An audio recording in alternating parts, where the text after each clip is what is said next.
सलाम पाकिस्तान, आप देख रहे हैं 24 न्यूज़ और मैं हूं जन्नत जमशेद। मैं हूं ज़शान बशीर। हेडलाइंस आप जान चुके, खबरों की तफसीलात की जानिब बढ़ते हैं। NA 240 के हंगामा खेज ज़िमनी इलेक्शन के गैर हतमी गैर सरकारी नताज आने का सिलसिला जारी है। 24 न्यूज़ ने एक बार फिर सबसे पहले मुस्तनद नताज देने की रिवाज बरकरार रखी। फॉर्म 45 के साथ नताज को आवाम तक पहुँचाया। अब तक 309 पोलिंग स्टेशन में से 129 के नताज मौसूल हो चुके हैं, जिनके मुताबिक MQM पाकिस्तान के मोहम्मद अबू बकर 4362 वोट लेकर सबसे आगे हैं। TLP के शहजादा शहबाज 4310 वोट लेकर दूसरे नंबर पर हैं, जबकि महाजिर कौमी मूवमेंट के मोहम्मद रफ़ीउद्दीन 3236 वोट लेकर तीसरे नंबर पर हैं।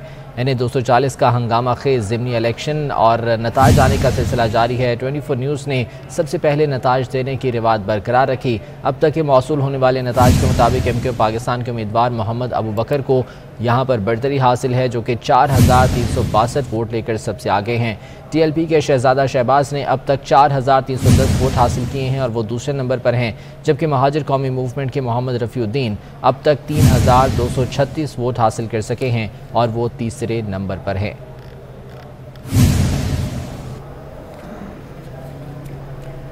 दीगर खबरें शामिल करते हुए अहम खबर आपको देते हैं कि एक मरतबा फिर बिजली महंगी कर दी गई है। नेपरा ने बिजली ₹1.55 मजीद महंगी करने की मंजूरी दे दी है। कीमतों में इजाफा से माही एडजस्टमेंट की मद में किया गया। ₹1.55 फी यूनिट इजाफा 3 माह के लिए 10 तकसीमकार कंपनियों पर लागू होगा। कीमतों में इजाफे का इतलाक जुलाई से होगा। एक मरतबा फिर बिजली महंगी कर दी गई है। नेपरा ने बिजली ₹1.55 मजीद महंगी करने की मंजूरी दे दी है। मजीद तफसीलात लेते हैं ओवैस कियानी से। जी ओवैस। जी बिल्कुल, जो माली साल 2021-22 की जो दूसरी सरमाई एडजस्टमेंट थी, उसकी मद में जो है बिजली ₹1.55 फी यूनिट जो है वो इजाफे की मंजूरी दे दी है नेपरा ने। इसकी जो इतलाक होगा वो 1 जुलाई से होगा, 3 महीनों के लिए होगा और डिस्कोस के तमाम साफीन पर जो है इसका इतलाक होगा। मास वाली लाइफलाइन साफीन और के इलेक्ट्रिक के अलावा जो है 10 तकसीमकार कंपनियों को जो है सार्फिन को ₹1.55 जो है वो इजाफी अदा करने होंगे। ओवैस कियानी, आपका बहुत शुक्रिया कि आप तफसीलात बता रहे थे। इस्लामाबाद के करीब फाइबर नेटवर्क केबल कट लगने से मुतासिर हो गई है, जिससे इंटरनेट सार्फिन को मुश्किलात का सामना है। ज़राए के मुताबिक कट लगने से नॉर्थ रीजन में सर्विसेज मुतासिर हुई। जुड़वा शहरों में भी इंटरनेट सर्विस शदीद मुतासिर हुई है। इस्लामाबाद के करीब फाइबर नेटवर्क केबल कट लगने से मुतासिर हो गई है, जिससे इंटरनेट सार्फिन को मुश्किलात का सामना है। ज़राए के मुताबिक कट लगने से नॉर्थ रीजन में सर्विसेज मुतासिर हुई। जुड़वा शहरों में भी इंटरनेट सर्विस शदीद मुतासिर हुई है। इस्लामाबाद के करीब फाइबर नेटवर्क केबल कट लगने से मुतासिर हो गई है, जिससे इंटरनेट सार्फिन को मुश्किलात का सामना है। ज़राए के मुताबिक कट लगने से नॉर्थ रीजन में सर्विसेज मुतासिर हुई। जुड़वा शहरों में भी इंटरनेट सर्विस शदीद मुतासिर हुई है। इस्लामाबाद के करीब फाइबर नेटवर्क केबल कट लगने से मुतासिर हो गई है, जिससे इंटरनेट सार्फिन को मुश्किलात का सामना है। ज़राए के मुताबिक कट लगने से नॉर्थ रीजन में सर्विसेज मुतासिर हुई। जुड़वा शहरों में भी इंटरनेट सर्विस शदीद मुतासिर हुई है। मरीम नवाज कहती हैं, फौजी तर्जुमान के पास फैक्ट्स हैं, वो अपने पास से बात नहीं कर रहे। बोली फितना खान अब कहता है DGI-SPR को बोलने की ज़रूरत नहीं, मरासला सियासी मामला था तो कौमी सलामती में क्यों लेकर गए। इमरान खान ने सियासत चमकाने के लिए इदारों को दाव पर लगा दिया। जो तबाही मचाई उससे निकलने में महीनों लग जाएंगे। IMF से मुआहदा तोड़ा तो मुल्क दिवालिया हो जाएगा। अल्हम्दुलिल्लाह इमरान खान और उसकी पार्टी के लिए अकेली ही काफ़ी हैं। वज़ीर आला पंजाब हमजा शहबाज कहते हैं, पंजाब में 3 माह के दौरान जितने आईनी उतार चढ़ाव आए तारीख में कभी नहीं देखा। इमरान खान अपनी हुकूमत के खिलाफ साजिश का राग अलाप रहा है। इदारों के खिलाफ बातें हो रही हैं। पाकिस्तान है तो सियासत भी है। सियासत हमारी माँ है, इससे मोहब्बत होनी चाहिए। न सिर्फ सूबा पंजाब की तारीख में बल्कि दुनिया की तारीख में इतने आईनी हवाले से उतार चढ़ाव नहीं आए जितने इन 3 महीनों में आए। ये वतन भी तो हमारी माँ है ना, ये रियासत हमारी माँ है। जब माँ से मोहब्बत का एहसास जाता रहे तो फिर यही कुछ होता है जो आज 74 साल बाद जिस दौराहे पे हम खड़े।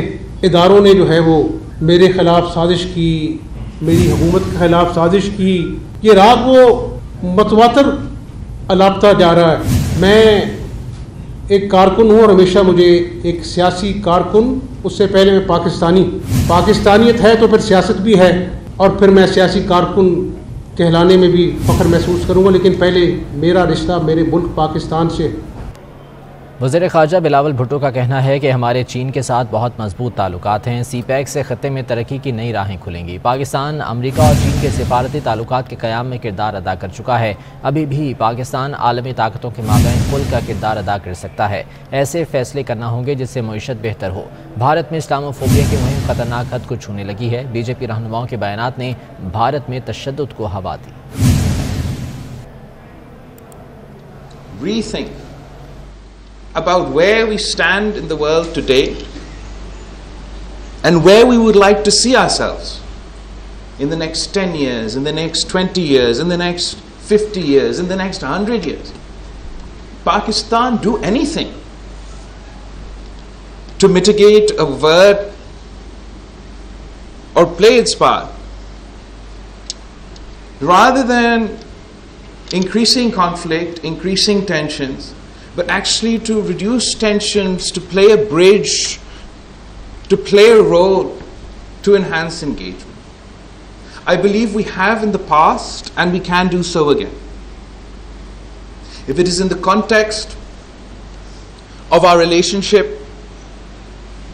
with China, there is no doubt that Pakistan's relationship with the people of China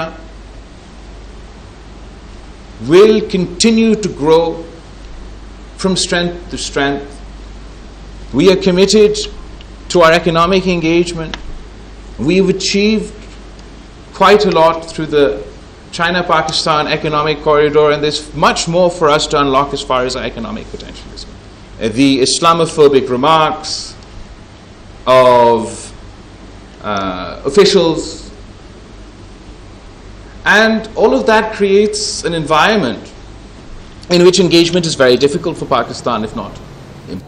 वज़ीर आला सिंध मुराद अली शाह ने कहा है कि गुज़िश्ता हुकूमत ने करप्शन का झूठा केस उन पर बनाया। इमरान खान को आइन और कानून समझ नहीं आता। नूरियाबाद प्लांट का केस बनाया गया, प्लांट आज भी चल रहा है। इस केस का सर है न पैर, इसका नतीजा कुछ नहीं होगा। सब लोग कराची से आते हैं, एक पेशी पर 3 करोड़ रुपए से ज़्यादा खर्च आता है। केस की सुनवाई पर लोगों का जितना नुकसान हो रहा है उसका हिसाब लिया जाएगा। झूठा केस, बड़ा केस बनाया हुआ है और वो उनको समझ नहीं आती थी। ये उनके समझ से बाहर है, उनके ऊपर से निकल जाती है ये चीज़ें। आईन कानून उनको तो जो दिल में आता है, जो वो सीखते रहे अपनी सारी उम्र, वही उनको याद रहता है। और जो प्लांट जिसके ऊपर केस है वो आज भी चल रहा है। कोर्ट का भी टाइम वेस्ट कर रहे हैं, हम सबका टाइम वेस्ट कर रहे हैं, बुकला का टाइम वेस्ट कर रहे हैं। और सब कराची से आते हैं। कराची से इस्लामाबाद आना, एक रात रहना भी पड़ता है। तो एक हाजिरी पे सिर्फ जो अक्यूज्ड हैं उनके 17 लाख रुपए खर्च होते हैं। और अगर उनको आप 22 से मल्टीप्लाई करें तो तकरीबन 3 करोड़ 70-80 लाख तक 4 करोड़ के करीब हो जाएंगे। लेकिन ये जितना पैसा बढ़ रहा है ना, ये नोट किया जा रहा है। और ये जो लोगों का नुकसान हो रहा है उसका हिसाब किताब जरूर लिया जाएगा। मैं उनको फिर दरख्वास्त देता हूँ, बहुत ही मोतबाना अर्ज़ करता हूँ कि बड़ा अच्छा होगा कि वो सदर ममलिकत बन के दिखाएं। किसी एक शख्स का, मैं कोई लफ्ज़ ऐसा नहीं इस्तेमाल करना चाहता कि गलत हो, किसी एक शख्स की मर्जी पे ना चलें। उनको पार्लियामेंट ने इलेक्ट किया, पार्लियामेंट की मर्जी पे चलें। चेयरमैन पाकिस्तान तहरीक इंसाफ इमरान खान ने इतवार को रात 9 बजे एहतजाज की कॉल दे दी है। इमरान खान का कहना है कि आवाम को पुरअमन एहतजाज की दावत दे रहा हूं, वीडियो स्क्रीन के जरिए 10 बजे खिताब करूंगा। चाहता हूं पुरअमन एहतजाज के लिए सब शहरों में आवाम निकले, इन्हें पैगाम दिया जाए कि अगर ये मुल्क संभाल नहीं सकते तो साजिश क्यों की। उनका मजीद क्या कहना था, आइए आपको दिखाते हैं।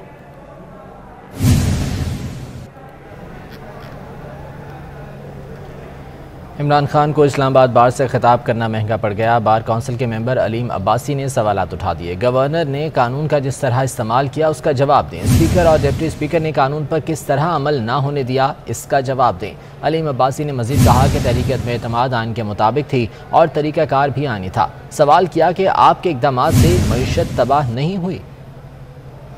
खैरगढ़ में मुस्लिम लीग नून के रहनुमा दानियाल अजीज हादसे में जख्मी हो गए हैं। भजना स्टॉप के करीब दानियाल अजीज की गाड़ी को हादसा पेश आया। लीगी रहनुमा की गाड़ी सामने से आने वाली मज़दा गाड़ी से टकरा गई। दानियाल अजीज को जख्मी हालत में अस्पताल मुंतकिल किया गया है। इश्तियाक रब्बानी हमारे साथ हैं, उनसे मज़ीद जान लेते हैं। इश्तियाक, बताएगा हादसा किस तरह से पेश आया और दानियाल अजीज की हालत कैसी है?